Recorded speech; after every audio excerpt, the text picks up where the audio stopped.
Ei, hola, bon dia. He tornat. Temporada final, part 2. Comencem a tope. Ja hi ha hagut Reiner contra Eren. I no pinta gaire bé per l'Eren. Nano, li han fotut dos balassos al cap que l'han deixat mig mort.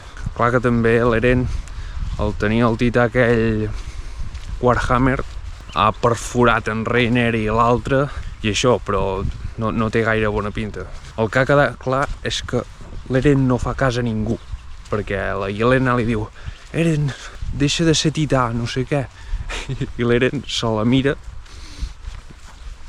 i diu vale, m'apunto el teu suggeriment, però faré el que em dongui la gana. És un salvatge, és un esperit lliure. Interessant la reflexió que ha fet l'Armin de que l'Eren no està amb en Zeke i la Yelena, potser només s'aprofita de la situació, saps? Per aconseguir un objectiu seu, saps? Que no sigui l'eutanàsia. Tindria el seu sentit.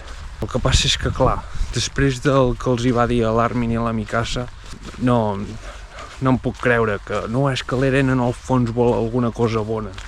No. I que me n'oblidava. En Levi està molt fotut o mort.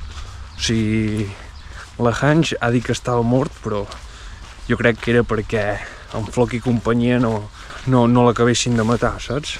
Sisplau, espero que en Levi estigui viu, perquè perdem en Levi i jo començo a perdre l'esperança, No, sisplau, en Levi no. M'has fet patir, vale? Quasi està mort, però que ha de tornar, el necessitem. Sí, perquè, o sigui, jo tinc clar que no vaig a favor d'en Zeke, o sigui, massa extremistes.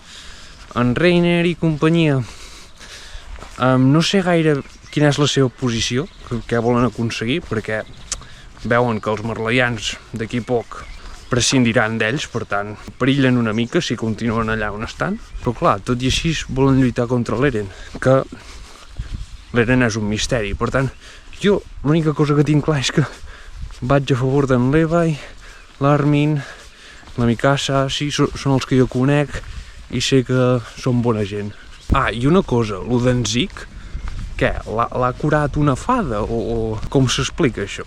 Jo crec que són coses d'aldians que, no sé, funcionen a la seva manera, i jo crec que en algun moment ens han d'explicar què significa ser aldià, és a dir, per què són diferents que la resta. Va, doncs, ja com evoluciona el tema, ens veiem al següent episodi. Vagi bé!